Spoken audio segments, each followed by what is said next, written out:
Assalamualaikum warahmatullahi wabarakatuh. Waalaikumsalam. Innal hamdalillah nahmaduhu wa nasta'inuhu wa nastaghfiruh wa na'udzubillahi min syururi anfusina wa min sayyiati a'malina. May yahdihillahu fala mudhillalah wa may yudhlil fala hadiyalah. Asyhadu an la ilaha illallah wa asyhadu anna Muhammadan abduhu wa rasuluh. Sebelumnya terima kasih banyak kepada Bapak dosen telah memberikan kesempatan dan terima kasih juga kepada teman-teman yang sudah hadir pada pagi hari ini. Perkenalkan, kami dari administrasi perkantoran kelas A dan B dan perpajakan kelas A. Oh, dan prodi akuntansi kelas A. Perkenalkan, nama saya Arini Salma. Saya Nurul Hasanah. Saya Risyana Nindita. Saya Rizky Putri Darani. Saya Sarana Damisya Iskandar. Saya Muhammad Firman Ardiansyah. Saya Aulia Zahra dari Pajak 25A. Saya Salsa Marani. Saya Hasya Masajati. Saya Amanda Amelia Chandra dari APA. Saya Kamelia Farhaimani. Saya Kaila Sulawang Sudirja. Saya Denda Putri Agustina.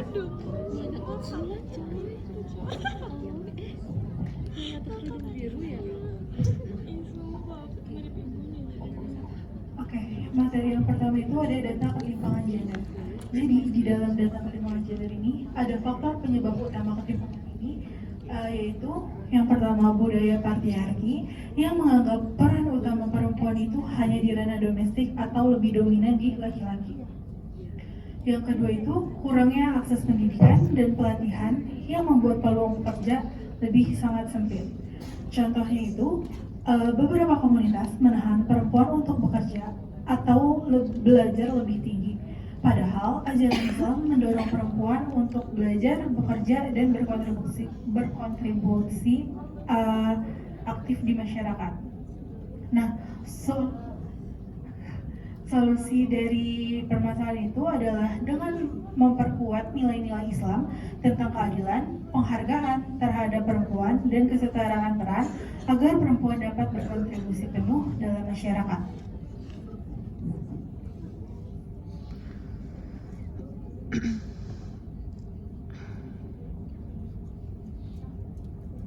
Lalu data ketimpangan gender yang selanjutnya. Berdasarkan data Badan Pusat Statistik BPS tahun 2024, indeks pembangunan gender Indonesia mencapai 92,5, yang berarti masih ada celah ketimpangan antara laki-laki dan perempuan. Dalam bidang tenaga kerjaan, partisipasi perempuan baru sekitar 54%, sementara laki-laki mencapai 83%. Hal ini menunjukkan perempuan masih memiliki akses terbatas pada pekerjaan formal dan posisi strategis. Di bidang pendidikan, perempuan kini lebih banyak bersekolah, tapi masih menghadapi hambatan dalam melanjutkan ke jenjang yang lebih tinggi, terutama di daerah terpencil. Oke, selanjutnya perbedaan peran dan juga partisipasi. Dalam banyak agama, laki-laki masih lebih dominan dalam posisi kepemimpinan keagamaan seperti imam atau juga tokoh agama lainnya. Perempuan lebih sering berperan dalam kegiatan sosial keagamaan, pendidikan, dan pelayanan, namun jarang memiliki peran dalam pengambilan keputusan utama di lembaga keagamaan. Selanjutnya, religiusitas antara laki-laki dan perempuan. Secara umum, perempuan cenderung lebih religius dibanding laki-laki. Mereka sering berdoa, mengikuti kegiatan keagamaan, dan juga menganggap agama penting dalam hidupnya. Namun laki-laki biasanya lebih banyak hadir di tempat ibadah secara formal karena dalam beberapa tradisi agama, kehadiran di tempat ibadah dianggap lebih wajib bagi laki-laki. Selanjutnya, kita masuk ke bagian ketimpangan gender dalam akses dan kesempatan, terutama dalam ranah keagamaan. Di Indonesia, secara jumlah, jamaah perempuan itu besar, tapi representasinya dalam struktur kepemimpinan keagamaan masih sangat kecil. Ketimpangan ini muncul karena beberapa faktor. Yang pertama adalah budaya patriarki yang sudah mengakar, sehingga posisi pemimpin agama lebih sering dianggap layak untuk laki-laki. Lalu yang kedua, adanya tafsir-tafsir agama yang sifatnya konservatif dan kurang memberikan ruang bagi perempuan. Yang ketiga, kurangnya dukungan lembaga keagamaan dalam membuka jalan pendidikan dan pelatihan kepemimpinan untuk perempuan. ketimpangan gender dalam konteks keagamaan bukan hanya berhenti di lembaga keagamaan saja, tetapi juga berdampak kepada kehidupan sosial dan ekonomi masyarakat. Misalnya, norma agama yang ditafsirkan secara sempit sering memperkuat pembagian peran tradisional, bahwa perempuan seharusnya fokus di rumah, mengurus anak, dan tidak sebaiknya mengejar karir atau pendidikan tinggi. Akibatnya, banyak perempuan mengalami hambatan dalam pembangunan karir, mengambil keputusan penting dalam keluarga, atau mendapatkan kemandirian ekonomi. Di daerah dan komunitas yang sangat religius, tekanan sosial itu bisa makin kuat sehingga pilihan hidup perempuan menjadi terbatas. Sementara di negara atau komunitas yang lebih setara, agama justru menjadi sarana untuk memperjuangkan keadilan dan kesetaraan gender. Oke, kita masuk ke perubahan dan era baru. Saat ini, banyak gerakan keagamaan yang mulai membuka ruang bagi perempuan untuk menjadi pemimpin, pendakwah, atau ulama. Di beberapa komunitas, perempuan juga mulai aktif dalam penafsiran ajaran agama dari sudut pandang kesetaraan gender. Perubahan ini menunjukkan bahwa nilai-nilai agama bisa berjalan seiring dengan prinsip keadilan dan kesetaraan. Selanjutnya adalah penyebab ketidaksetaraan gender. Yang pertama, penafsiran agama yang bias gender. Penafsiran Al-Quran dan hadis yang kaku serta tidak mempertimbangkan konteks sejarah dan bahasa, karena mayoritas penafsir agama adalah laki-laki. Sudut pandang perempuan jarang diangkat sehingga muncul anggapan bahwa perempuan lebih rendah. Misalnya, ayat tentang kepemimpinan sering disalahartikan seolah perempuan tidak boleh memimpin. Padahal dalam sejarah Islam ada tokoh perempuan berpengaruh seperti Khadijah dan Aisyah. Jadi kesetaraan gender juga itu ada budaya patriarki sudah ada sebelum Islam membuat laki-laki dianggap lebih dominan dan perempuan harus tunduk. Banyak praktik sosial yang sebenarnya berasal dari tradisi patriarki malah dibungkus dengan alasan agama. Budaya patriarki ini juga terpengaruh dengan budaya-budaya daerah di mana ada yang beranggapan bahwa perempuan itu hanya manak, macak, masak. Jadi perempuan itu dianggap cuma beranak, memasak, dan berdandan aja. Padahal perempuan bisa lebih dari itu. Selanjutnya, rendahnya pendidikan dan kesadaran gender. Kurangnya pemahaman agama dan kesadaran tentang kesetaraan gender membuat banyak orang masih menilai perempuan secara bias. Islam sebenarnya menjamin hak-hak perempuan, tapi pemahaman yang terbatas menyebabkan perempuan tidak menyadari potensi dan kedudukannya yang setara dengan laki-laki, sehingga ketimpangan dianggap hal yang wajar dalam masyarakat. Pendidikan itu penting, teman-teman. Jadi kalau ada orang yang bilang kalau perempuan ngapain pendidikan harus tinggi-tinggi, kalau ujung-ujungnya di dapur juga. Karena teman-teman tahu gak sih hadis Al-Ummu Madrasatul Ula, perempuan itu adalah sekolah pertama bagi anak-anaknya.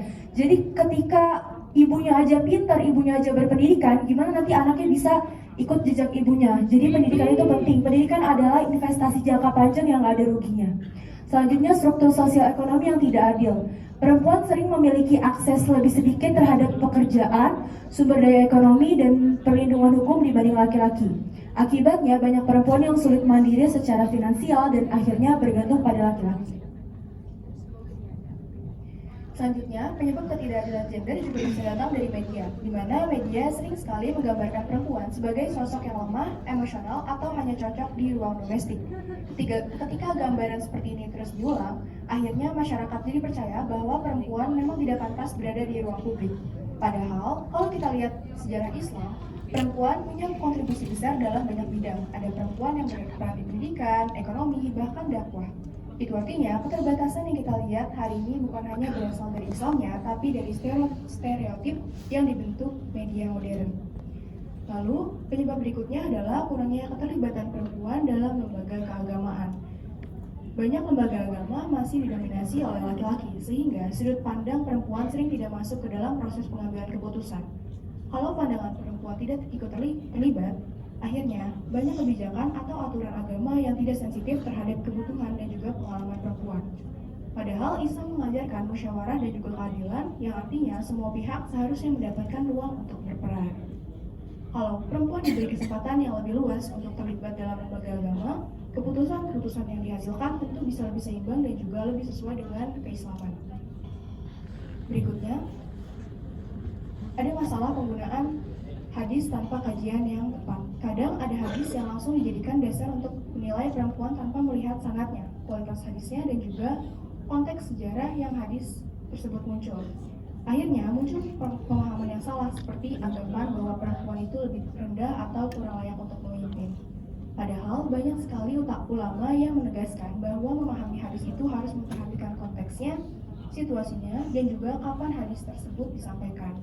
Kalau dipahami dengan benar, sebenarnya ajaran Islam itu sangat menekankan keadilan dan juga keseimbangan antara laki-laki dan juga perempuan. Dan penyebab terakhir adalah warisan sejarah dan juga pengaruh politik di masa lalu, di mana banyak peradaban termasuk pada masa-masa tertentu dalam sejarah Islam, laki-laki ditempatkan sebagai kepala keluarga dan juga pengambil keputusan utama. Sistem politik dan sosial saat itu juga mendukung struktur yang seperti itu. Dan sayangnya, pola tersebut diwariskan hingga sekarang, dan posisi perempuan dalam sistem sosial dan juga hukum menjadi kurang kuat. Perempuan jadi jarang dilibatkan dalam pembuatan kebijakan publik atau sering dianggap sebagai pihak yang harus mengikuti keputusan laki-laki. Padahal bentuk masyarakat di masa sekarang itu sudah jauh berbeda, dan Islam sendiri sangat fleksibel dan juga dapat diterapkan sesuai dengan perkembangan zaman, asalkan tetap dalam syariat Islam. Si Marwa ngajak juga. Baik, selanjutnya kita akan membahas peran dan tanggung jawab laki-laki dan perempuan dalam Islam. Mau balik? Next. Dia mau balik sama Pina, tapi dia mau ngambil barang. A. Kesetaraan spiritual dalam Islam. Dalam coba pandangan ntar. Islam, laki-laki dan perempuan memiliki kedudukan yang setara sebagai hamba Allah. Keduanya memiliki tanggung jawab untuk beribadah dan kesempatan yang sama dalam meraih Jam pahala. berapa lu semalam? Yang menjadi pembeda di hadapan Allah hanyalah kadar keimanan dan ketakwaan, sebagaimana terdapat dalam Quran surat An-Nisa ayat 124. Selain itu, perempuan dan laki-laki adalah khalifah di bumi yang terdapat dalam Quran surat Al-Baqarah ayat 30. Ayat ini menunjukkan kekhalifahan berlaku untuk semua umat manusia tanpa memandang jenis kelamin, sehingga perempuan dan laki-laki memiliki hak yang sama untuk memakmurkan dunia sesuai dengan peran dan tanggung jawabnya masing-masing. Yang kedua, ada perbedaan peran dan tanggung jawab laki-laki dan perempuan, yaitu Allah SWT menciptakan manusia dengan berjenis kelamin laki-laki dan perempuan. Quran surat Al-Hujurat ayat 13. Perbedaan jenis kelamin memiliki Ada obat tujuan tidurnya di tertentu jamnya. yang berkaitan dengan peran dan tanggung jawab manusia di dunia.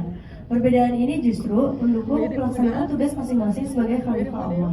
Dalam Islam, peran laki-laki dan perempuan saling melengkapi, di mana pekerjaan laki-laki di ranah publik dan pekerjaan perempuan di ranah domestik sama-sama bernilai dan setara. Satu, dalam lingkup keluarga, peran dan tanggung jawab laki-laki yaitu memberikan nafkah, melindungi, mengayomi, membimbing, dan memimpin, yaitu qawwam. Kata al-qawwam artinya mendirikan. Dalam konteks keluarga, artinya seorang